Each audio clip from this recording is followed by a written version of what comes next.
Hello guys, मेरा नाम गौरव कुमार है और मैं IIT जैम 2021 में ऑल इंडिया रैंक 14 लाया हूँ। मैं आज आप सबके सामने 3 खास बातें डिस्कस करने आया हूँ। वो 3 खास बातें वो हैं जो मैंने इस पूरे 1 साल में मैंने जानी है, मैंने पहचाना और मैंने इससे महसूस किया है इन 3 बातों को। तो ये सब 3 बातों से पहले मैं आपसे एक क्वेश्चन पूछूंगा जो आपको खुद से पूछना है कि क्या आपको सच में IIT जैम क्लियर करना है या फिर आप बस इसको एक स्किल एनहांसमेंट या फिर ऐसे ही देना चाह रहे हैं। क्योंकि अगर ऐसे ही देना चाह रहे हो स्किल एनहांसमेंट के लिए, जैसे मेरे कुछ दोस्तों ने दिया था, तो इतना स्ट्रेस लेने की ज़रूरत नहीं है। लेकिन अगर आपको सच में IIT जैम क्लियर करना है, अगर ये आपका गोल है, तो ये सबसे पहली बात जो है, ये आपको ये मानना पड़ेगा कि आपका IIT जैम क्लियर हो जाएगा। ये आप मान लीजिए, क्योंकि IIT जैम के लिए आपकी पास्ट परफॉर्मेंस मैटर नहीं करती। ये मैटर नहीं करता कि आपकी 12th में कैसा था या आपका BSc में कैसा चल रहा है, ये मैटर नहीं करता। जो आप मैटर करता है वो आपकी मेहनत, आपका हार्डवर्क, आपकी विल, आपकी डेडिकेशन, ये आपका पैशन, ये सब मैटर करता है कि आप IIT जैम क्लियर कर पाओगे या नहीं कर पाओगे। आपकी पास्ट परफॉर्मेंस मैटर नहीं करती। तो सबसे पहली बात जो ये है कि आपको ये मानना पड़ेगा कि आपका IIT जैम क्लियर हो जाएगा। आप ये नहीं करना कि मेरा IIT जैम क्लियर हो जाएगा, मुझे कुछ करने की ज़रूरत नहीं है। तो ये नहीं करना है। मतलब आप कॉन्फिडेंस इस बात का रखना है कि आप पूरी मेहनत करेंगे तो आपका IIT जैम क्लियर हो जाएगा। ये नहीं मानना कि मेरे से नहीं हो पाएगा, क्योंकि अगर हर कोई ये सोच लेगा कि मेरे से नहीं हो पाएगा, तो अगर ये उस एग्ज़ाम का टॉपर ये सोच लेगा कि मुझसे नहीं हो पाएगा, तो एग्ज़ाम टॉप कौन करेगा। तो ये आपको मानना पड़ेगा कि वो भी एक इंसान ही है जिसने टॉप करा है। वो एग्ज़ाम जो करने वाला है वो भी एक इंसान ही है, आप भी एक इंसान ही हो। अगर वो टॉप कर सकता है तो आप भी कर सकते हो। तो सबसे पहले आपको ये मानना पड़ेगा कि मेरा IIT जैम क्लियर हो जाएगा। अगर इससे भी ऊपर लेवल का एक सोचना है तो ये तरीका मेरे बहुत पहले मुझे एक सर ने बताया था कि एक आप इंसान को एज्यूम कर लो। वो इंसान कौन है वो नहीं पता आपको, वो कोई भी हो सकता है। आप हो सकते हो, आपका कोई दोस्त हो सकता है, कोई भी एक इंसान XYZ, वो कोई भी एग्ज़ाम दे रहा है जो आपको देना है। एग्ज़ाम CSR, गेट, नेट, जो भी जैम, जो भी एग्ज़ाम आपको देना है वो एग्ज़ाम दे रहा है और वो एग्ज़ाम टॉप करने वाला है। ये आप एज्यूम कर लो कि ऐसा कोई है।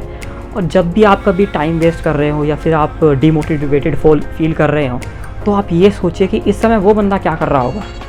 मैं बताता हूँ वो क्या कर रहा होगा। वो बिना हार माने पढ़ रहा होगा, अपनी गलतियाँ सुधार रहा होगा, गिर भी रहा होगा, उठ भी रहा होगा, वो चल रहा होगा। मैं ये बताना चाह रहा हूँ कि वो, और ये सोच के फिर आप सोचिए कि अगर वो कर सकता है तो मैं क्यों नहीं कर सकता, और आप लग जाइए वापस से मेहनत में। अब दूसरी मेन बात जो थी, जो काफ़ी कॉमन है और सब लोग बताते हैं, सबको पता भी होती है, लेकिन फिर भी काफ़ी लोग नहीं करते हैं, मतलब मोस्ट ऑफ द पीपल ये तो नहीं करते हैं, कि अकेडमी के साथ साथ सिलेबस कंप्लीट करना। मैं कैम अकेडमी से पढ़ा हूँ, मैं बाकी इंस्टीट्यूट के बारे में नहीं जानता, लेकिन कैम अकेडमी का जो स्टडी पैटर्न है वो इतना बढ़िया है कि वो आपको 3 बड़े मौके देती है अपनी एक गलती सुधारने की।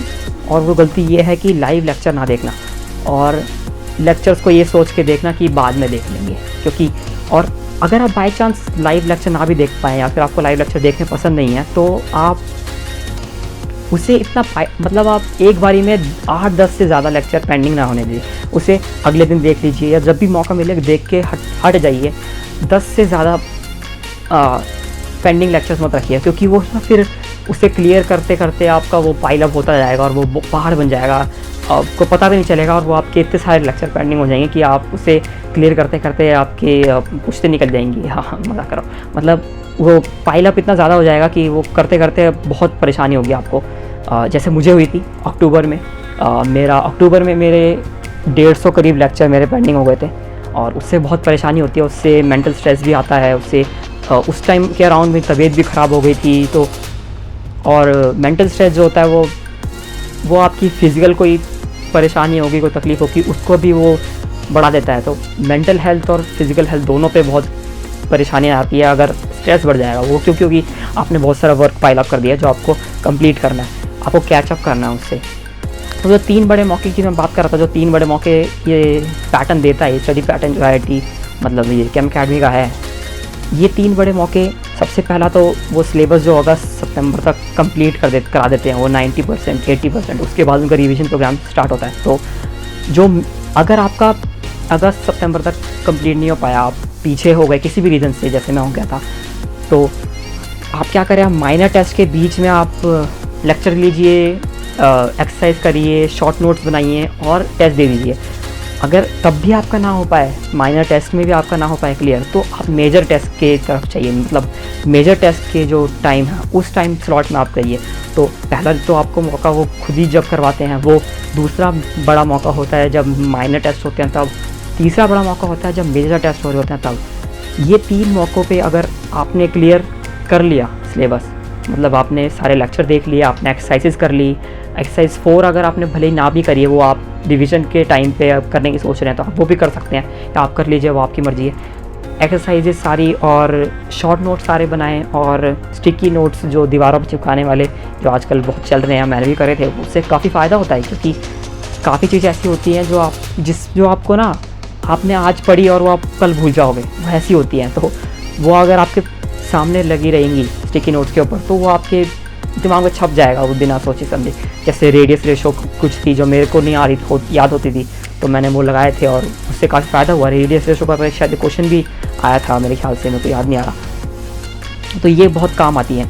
और अगर आपका फिर भी माइनर टेस्ट के बाद और मेजर टेस्ट के बाद तक आपका नहीं हो पाया सिलेबस पूरा, जैसे मेरा नहीं हो पाया था, क्योंकि मेरा जो सिलेबस था वो 20 जनवरी को जाके ख़त्म हुआ था। मैंने काफ़ी बड़े बड़े जो लेक्चर्स थे, कोऑर्डिनेशन और रिएक्शन मैकेनिज़्म, पेरिसाइक्लिक, ये सब चैप्टर जो थे मैंने जनवरी में जाके शुरू करे थे और ख़त्म भी करे थे।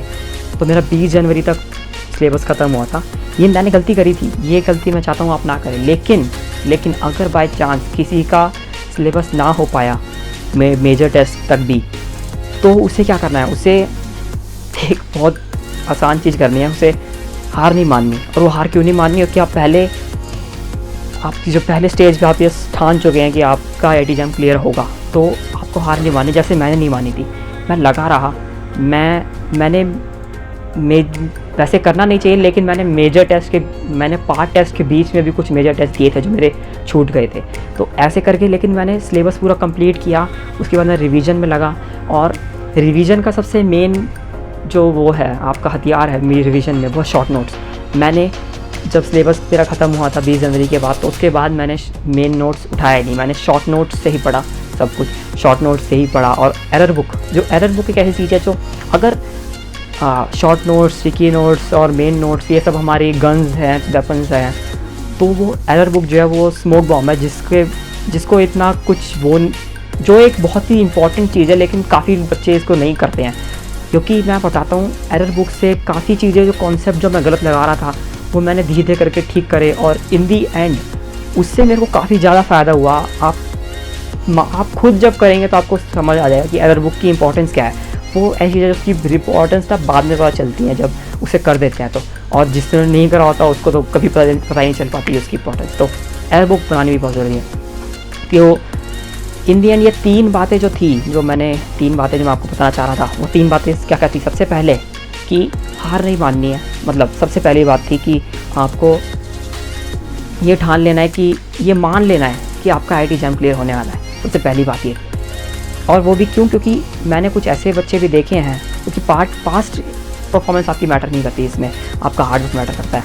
मैंने कुछ ऐसे बच्चे भी देखे हैं जो 7.5 CGPA जिनकी चल रही थी, उन्होंने IIT एग्ज़ाम 50 से कम रैंक लेके आया, और कुछ मैंने देखे थे जिनकी 9 से अबव थी CGPA, लेकिन उनकी इतनी अच्छी रैंक नहीं आ पाई IIT एग्ज़ाम में। तो मैटर वो जिस दिन एग्ज़ाम होता है उस दिन आपने जो किया है वो मैटर करता है, और आपकी पूरी मेहनत मैटर करती है जो आपने करी है। उससे पहले आपने क्या किया वो मैटर नहीं करता कि आपका IIT एग्ज़ाम क्लियर होगा या नहीं होगा। और दूसरी मेन बात क्या थी कि आपको साथ साथ चलना है अकेडमी के, और आपको लेक्चर देखने, आपको सिलेबस टाइम पे पूरा करना है। और तीसरी बात जो ये थी कि अगर आप टाइम पे सिलेबस पूरा ना कर पाएँ, साथ साथ ना चल पाए किसी भी रीज़न से, जैसे मेरे साथ पता, तो आपको तीसरा ये क्या है कि आपको हार नहीं माननी है। और तीसरे वाले उसके लिए आपको पहला वाला वो करना पड़ेगा, आपको ये बात ठान के रखनी पड़ेगी कि आपको IIT एग्ज़ाम क्लियर होगा, और आप करके रहोगे वो क्लियर। जब वो पहला बात आप मान लोगे, आप अंदर अपने दिल में बसा लोगे कि मेरे को क्लियर करना ही है, तो आपको तीसरी उस स्टेज के लिए आपको हिम्मत मिल जाएगी। मैं चाहता हूँ वैसे तीसरी स्टेज ना ही आए तो वो बहुत ही बढ़िया है, लेकिन अगर किसी की आ भी जाए तो हार नहीं माननी है बस, और लगे रहना है। और बस, और सर तो कहते ही हैं एक बात जो मेरे बहुत काम आई थी एग्ज़ाम से पहले, मैं एग्ज़ाम में बहुत टेंशन में था, मैं सोया नहीं था, मैं 4 घंटे सोया था बस। तो टेंशन मेरे को इतनी थी, नींद भी आ रही थी। लेकिन मैं एग्ज़ाम से 5 मिनट पहले मैं वॉशरूम गया था और मैंने अपनी आँखों पे छींटे मारी थी और मैंने शीशे में देख के ये बात बोली थी। मैं झूठ नहीं बोल रहा, मैंने सच में किया था। मैंने ये बात बोली थी शीशे में देख के कि जब तक फोड़ेंगे नहीं तब तक छोड़ेंगे नहीं। और रिज़ल्ट आप सब जानते हैं कि क्या हुआ। तो मैं शुक्रिया अदा तो मैं करना ही चाहता हूँ कि अकेडमी का बहुत ज़्यादा, क्योंकि उनके अगर वो ना होती तो मैं सच में एग्ज़ाम IT एग्ज़ाम क्लियर नहीं कर पाता। तो थैंक यू।